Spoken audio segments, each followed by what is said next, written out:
So hello guys, technically trader के new IPO session में आप सभी का स्वागत है। आज का वीडियो होने वाला है जेजी केमिकल्स कंपनी के ऊपर, जिसका आईपीओ शुरू होने वाला है 5th ऑफ मार्च से 7th ऑफ मार्च तक। तो सारी कंप्लीट डिटेल्स इस वीडियो में जानेंगे, इसकी जीएमपी एक्टिविटी जानेंगे एंड इसके फाइनेंशियल भी समझेंगे और ये देखेंगे कि क्या हम इस कंपनी के आईपीओ में अप्लाई करने वाले हैं कि नहीं। सो देखते रहना अंत तक। Let's get started.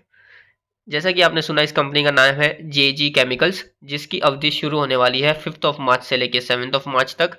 इस कंपनी के आईपीओ का फेस वैल्यू है 10 रुपीज़ पर शेयर। जो प्राइस बैंड है वो निकल के आता है 210 से लेकर 221 तक। तो 210 को हमें इग्नोर करना है कम्प्लीटली एंड 221 पे हमें अप्लाई करना है। आपको इसमें एक लॉट में आएंगे 67 शेयर्स एंड जो टोटल साइज है वो है 251 करोड़ का। अगेन छोटा आईपीओ है, मतलब ये छोटे आईपीओ का ही सीजन चालू ऐसा लग रहा है, कोई भी बड़ा मेन बोर्ड आईपीओ नहीं आ रहा। इसका जो फ्रेश इशू है वो है 165 करोड़ का एंड जो ऑफर फॉर सेल है वो है 86 करोड़ का। ठीक है, तो ये आईपीओ ओपन होने वाला है 5th ऑफ मार्च को एंड जो क्लोज हो जाएगा 7th ऑफ मार्च को। एंड इसका बेसिस ऑफ अलॉटमेंट है वो यहाँ पे टेंटेटिव दिया है 11th, जो कि मंडे है, बट आई थिंक ये फ्राइडे को ही हो जाना चाहिए, which is 8th of March. And जो रिफंड है वो 12th ऑफ मार्च को हो जाएगा। ठीक है, एंड जो ये लिस्ट होने वाला है वो होने वाला है 13th ऑफ मार्च को, which is Wednesday. So most probably या तो ये ट्यूसडे को भी लिस्ट हो सकता है, which is 12th of March.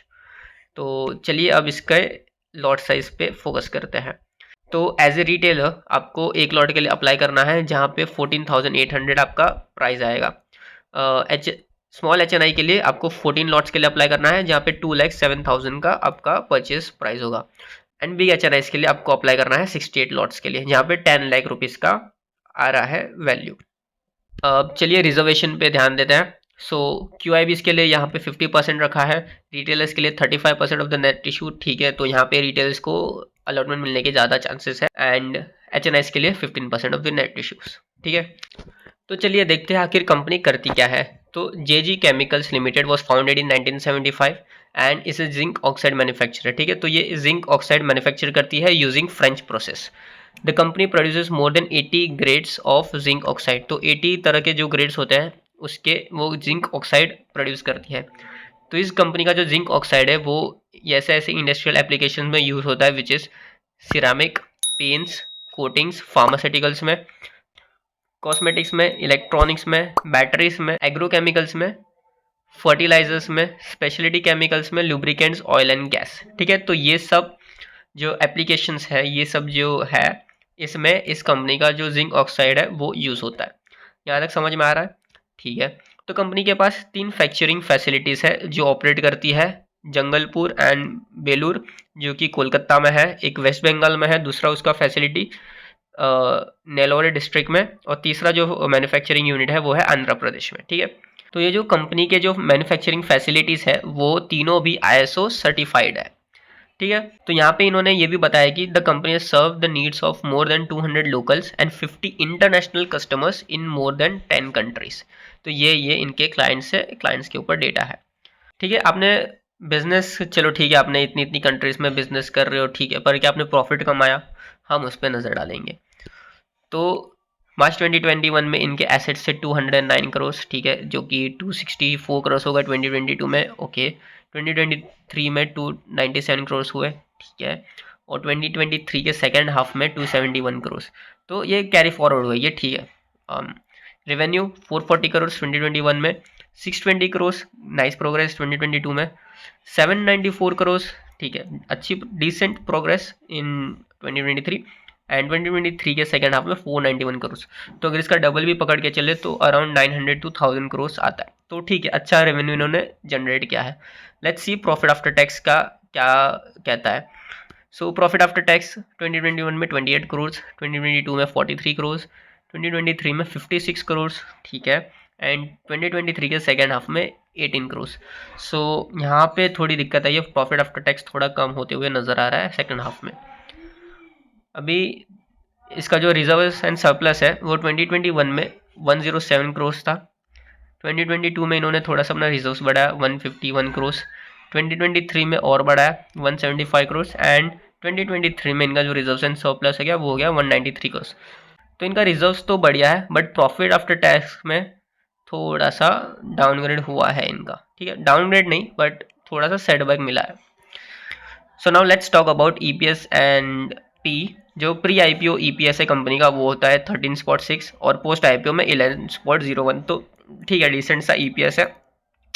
And जो पीई है वो 16.25 का है प्री आईपीओ, आईपीओ के पहले, आईपीओ के बाद 20.08।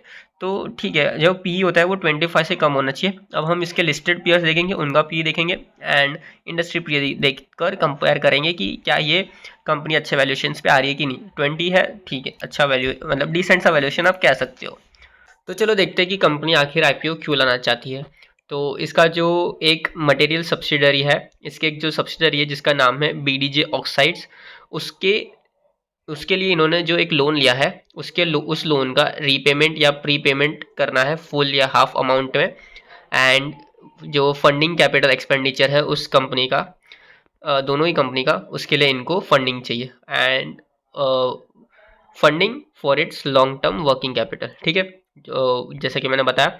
दूसरा अगेन सेकेंड पॉइंट सेम है कि funding for long term working capital requirements of the company and general corporate purpose. तो ठीक है, इनको जो इन्होंने लोन लिया है एंड जो कॉर्पोरेट के डेली एक्शंस के लिए वर्किंग कैपिटल होता है उसके लिए इनको पैसा उठाना है मार्केट से। तो दोस्तों ये है कंपनी की वेबसाइट। जब मैं रिसर्च कर रहा था तो इसकी जो वेबसाइट है वो ओपन नहीं हो रही थी, तो आप देख लेना, आपको जो भी एक्स्ट्रा इन्फॉर्मेशन चाहिए सारी कंपनी के वेबसाइट पे आपको मिल जाएगी। ठीक है, तो चलिए कंपनी के जीएमपी पे चर्चा कर लेते हैं। कंपनी का जीएमपी स्टार्ट तो बड़ा सही हुआ, जो 60 का हाई मारा, लेकिन वो आ गया वापस 50 पे एज ऑफ 2 मार्च। एंड इसमें 1 मार्च को कोई बाइंग देखने को नहीं मिली। एंड एज ऑफ 2 मार्च इसका जो प्रीमियम है वो 50 का है, विच इज़ अराउंड 21%। ठीक है, तो काफ़ी डिसेंट सा प्रीमियम है इस कंपनी का अभी तक, as of now, as of 2 March. चलो एक कैलकुलेशन कर लेते हैं कि अगर कंपनी का जो करंट प्राइस है वो 271 है, ठीक है, इसमें हमें कितने शेयर्स आने वाले हैं, एक लॉट में 60 शेयर्स। एंड अगर कंपनी का जीएमपी जो अभी 50 है करंटली, वो लिस्टिंग डे पे भी 50 रहा, तो हमें प्रॉफिट कितने का होगा, 60 मल्टीप्लाई बाय 50 जो आता है 3000 रुपीज़। तो अगर जीएमपी लिस्टिंग डे पे भी 50 रहा तो आपको 3000 रुपीज़ का प्रॉफिट हो सकता है एक अलॉटमेंट पे। ठीक है, और उस हिसाब से जो आपके एक शेयर की प्राइस है आफ्टर लिस्टिंग वो हो जाएगी 321 रुपीज़, जो 271 प्लस 50 रुपीज़ ऐड कर देंगे तो तब हो जाएगा 320 रुपीज़ पर शेयर, 21 रुपीज़ पर शेयर। एंड आपका जो प्रॉफिट है वो होगा 3000 रुपीज़ अगर जीएमपी 50 रहा तो आपको उस हिसाब से ट्रैक करते रहना है और ये हो जाएगा प्रॉफिट 21% का। तो ये जो जेजी केमिकल कंपनी है वो केमिकल सेक्टर से बिलोंग करती है। तो यहाँ पे आप इंडस्ट्री पी दे सकते हो जो कि है 54.5 का आउट ऑफ 100। एंड आप इसके लिस्टेड पीएस भी देख सकते हो। सबसे पहला है पिडिलाइट इंडस्ट्रीज जिसका पी है निकल के आता है 81.48, काफ़ी महंगा है। एसआरएफ जिसका पी निकल के आता है 48.09 एंड गुजरात फ्लोरोकेम जिसका पी निकल के आता है 60.6। तो ऐसा कह सकते हैं कि काफ़ी महंगे वैल्यूएशंस पे ऑलरेडी लिस्टेड कंपनीज है। एंड ये जो सेक्टर है पर्सनली जब मैं ऑब्जर्व कर रहा हूँ तो इतना वर्क नहीं कर रहा, तो we need to be careful and this is my concern because chemical sector इतना वर्क नहीं कर रहा। ठीक है, तो अब जल्दी से डिसाइड कर लेते हैं कि क्या हम इसमें अप्लाई करेंगे कि नहीं। पर्सनली मैं यहाँ पे वेट करूँगा, थर्ड डे पे देखूँगा क्या इसका जीएमपी और नीचे जा रहा है। अगर वो 15% से नीचे जा रहा है तो मैं उसमें अप्लाई नहीं करने वाला। ठीक है, सो आपका फर्स्ट क्राइटेरिया रहेगा कि आपको देखना है कि वो 15% से ऊपर है कि नहीं। अगर वो नीचे है तो आपको उसमें अप्लाई नहीं करना, सिंपली अवॉइड कर दीजिए। एंड इसका जो रिटेल कोटा का सब्सक्रिप्शन है वो भी 8% से ज़्यादा होना चाहिए।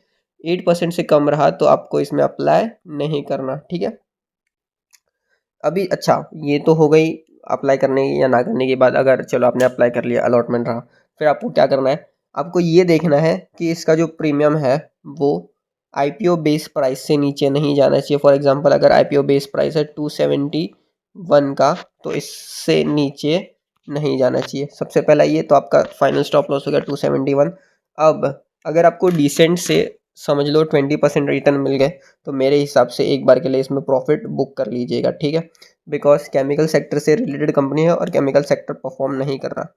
तो ठीक है, आप कहते हो कि नहीं भाई मैं थोड़ा सा रिस्क टेकर हूँ, तो उस केस में आप क्या करना कि आप है ना पार्शियली सेल कर देना एंड पार्शियली होल्ड कर लेना।